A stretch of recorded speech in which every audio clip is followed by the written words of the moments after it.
अनन्तारं नमो सिद्धारं नमो आयर्याणं नमो अध्यायाणं नमो ऋवे सवसाहुनम्।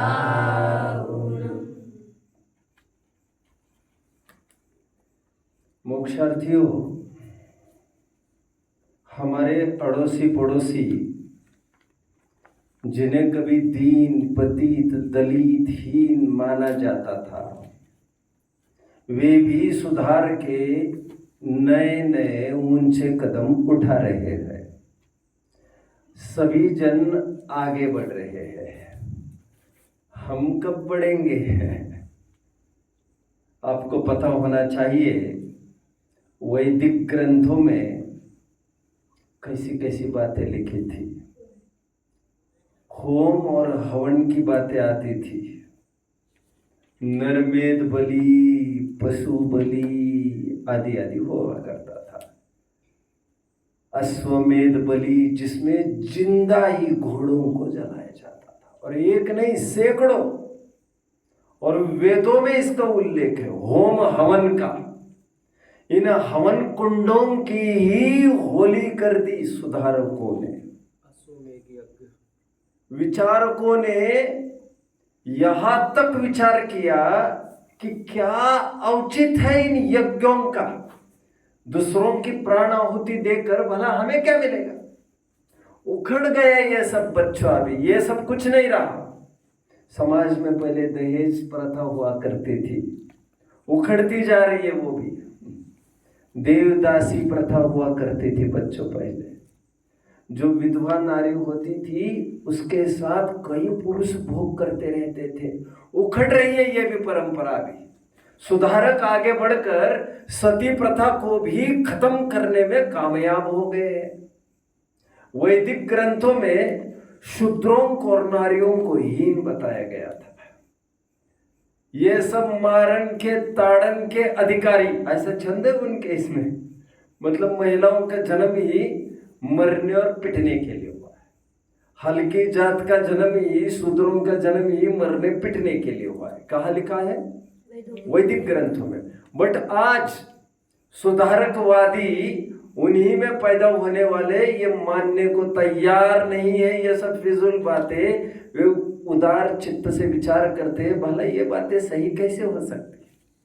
उनके ग्रंथों में लिखी हुई पर भी वे चैलेंज दे रहे हैं, चुनौती देकर प्रश्न चिन्ह खड़ा कर रहे हैं। राजा राम मोहन रॉय जैसे, सावित्रीबाई फुले, ज्योतिराव फुले, महात्मा गांधी, अंबेडकर जैसे आगे बढ़कर इस जातिवाद को, इस पर्दा प्रथा को, जानते हो पहले घूंघट प्रथा चलती थी। महिलाओं को इतना इतना घूंघट पहले लेना पड़ता था।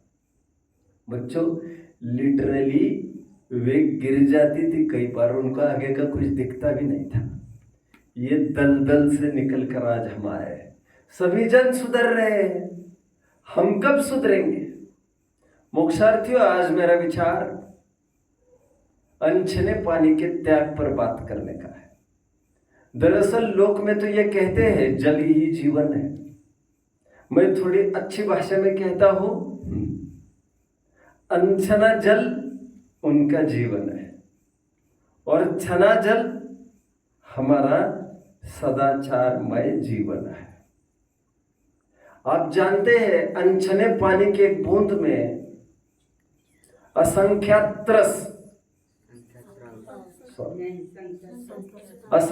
स्थावर जलकायिक और संख्यात रस बताए गए।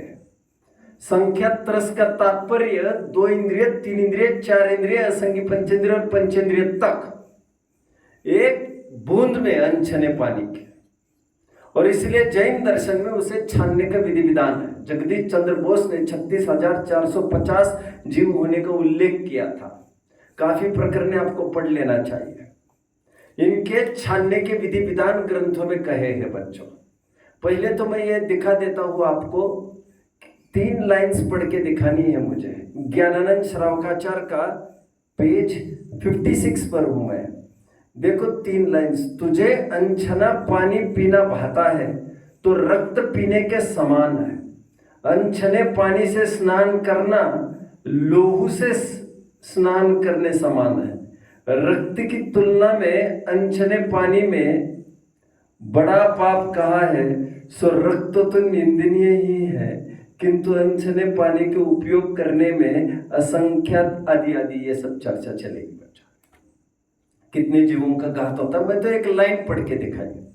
तो हमारे दर्शन में क्या था प्रावधान। और एक महत्वपूर्ण बात, ये केवल पीने के लिए नहीं है, काम करने के लिए, काम में लेने के लिए भी यही छने पानी का प्रयोग करना था। बट कुछ लकीर के फकीर ऐसे बने हैं, इस्तेमाल करने को तो कैसा भी कर लेते हैं और पीने के लिए छना पानी पी लेते हैं। अरे भले आदमी, वो कोई स्वास्थ्य के लिए थोड़ी विधि विधान बताया है, वो जीव दया के पालन के लिए बताया है।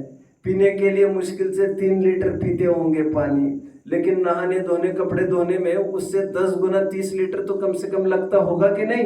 3 लीटर का ध्यान रखते और 30 लीटर का क्या होगा, जरा विचार तो करो। हमारे ग्रंथों में पहले सबसे मैं बता दूं, सबसे गलत परंपरा देखने में आती है, दर्शनीय स्थान पर ही किसी भी मंदिर में प्रवेश करिए, किसी भी 100 में से 99 मंदिरों के प्रवेश द्वार पर ही आप देखेंगे एक टंकी है और टंकी के नल में एक थैला लटका है, थैला।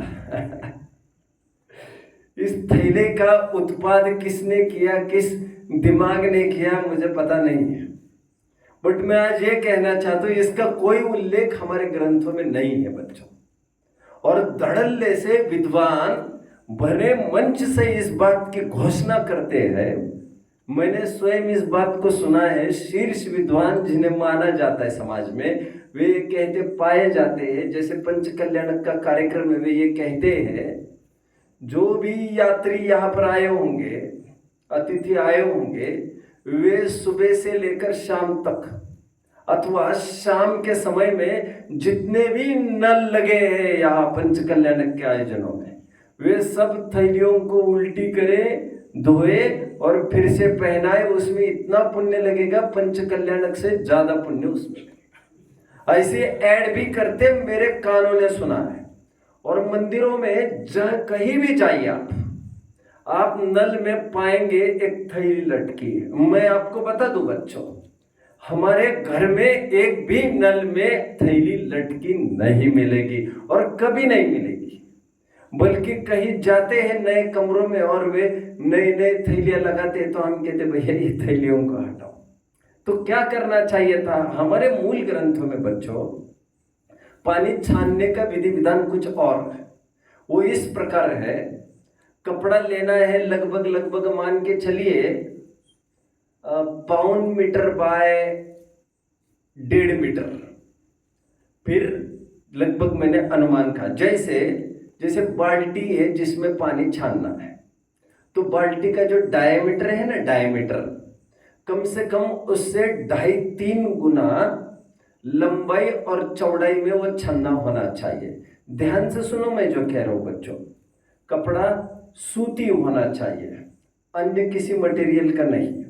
वह कपड़ा आपको सिंगल के रूप में, जब आप सूरज की किरण की ओर देखते हैं तो सूरज आपको किरण आपके आंखों को चुभनी नहीं चाहिए। मतलब केवल एक धुंधला धुंधला सा गोला दिखना चाहिए, साफ साफ सूर्य नहीं दिखना चाहिए।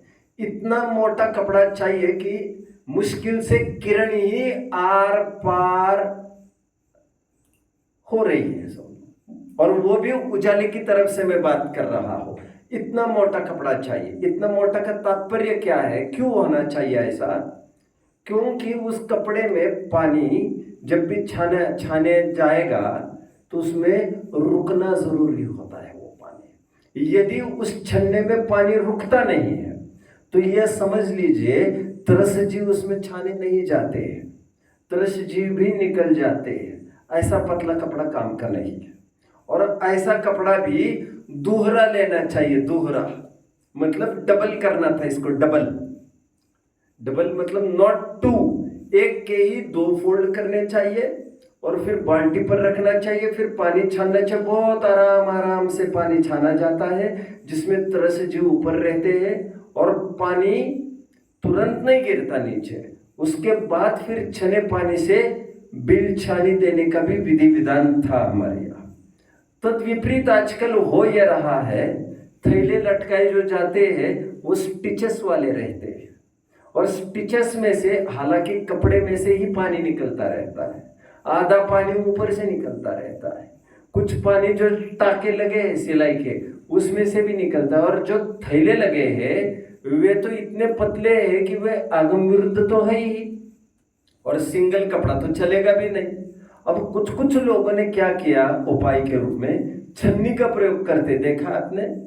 कपड़े की भी छन्नी आने लगी, दोहरा कपड़ा उसमें लगा लेते, बट स्टील की उसमें दोहरा कपड़ा लगाते। बट ये भी आगम विरुद्ध इसलिए है, जब बिलछानी दी जाती है तो पूरा कपड़ा खोल लिया जाता है, दोनों तरफ से उसकी जीवानी दी जाती है, जिससे ये निश्चित हो जाए कि उसमें तरस जीव नहीं रहा है।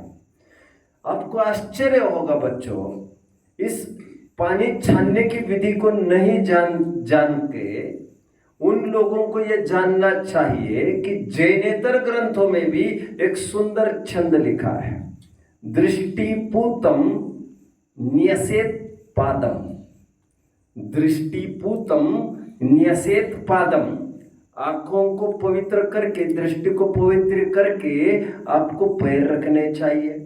मतलब एरिया समिति की वे बात कर रहे। एक छंद का मैंने एक चरण बोला, दृष्टिपूतम न्यसेत पादम, न्यसेत मतलब पैर को रखना।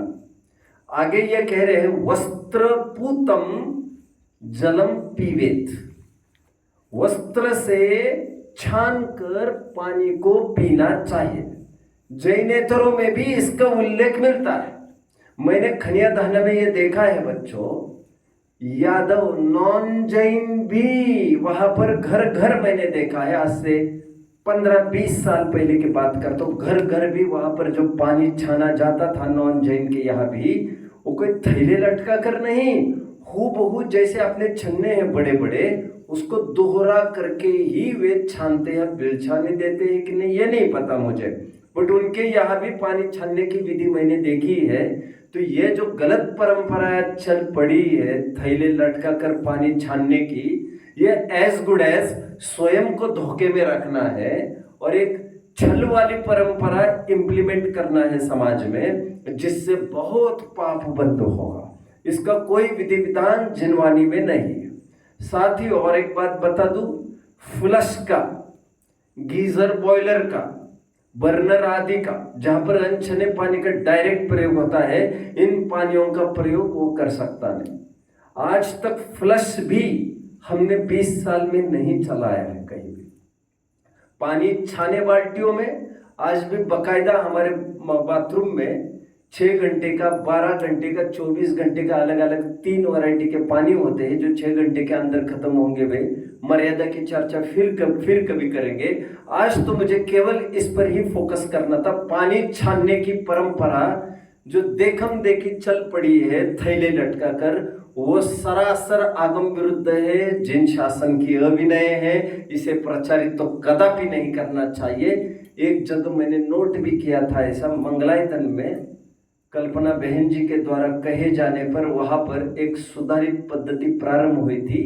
एक मोटा कपड़ा छन्ने कर रखा जाता था, वहां पर पानी छानने की भी वहां पर प्रावधान रखा जाता था। एक आदमी भी रखा था उन्होंने और छान कर मर्यादित करता था। ये सब होता था वहां पर, लेकिन ये सब देखने में नहीं आता। एनीवे, थैले का प्रचार प्रसार मंच से तो कभी नहीं होना चाहिए और ये कदापि न कहना चाहिए कि थैले भैया रोज पलटा करो, रोज उसको धोया करो। ये सब गलत है, थैलों का प्रयोग ही गलत है।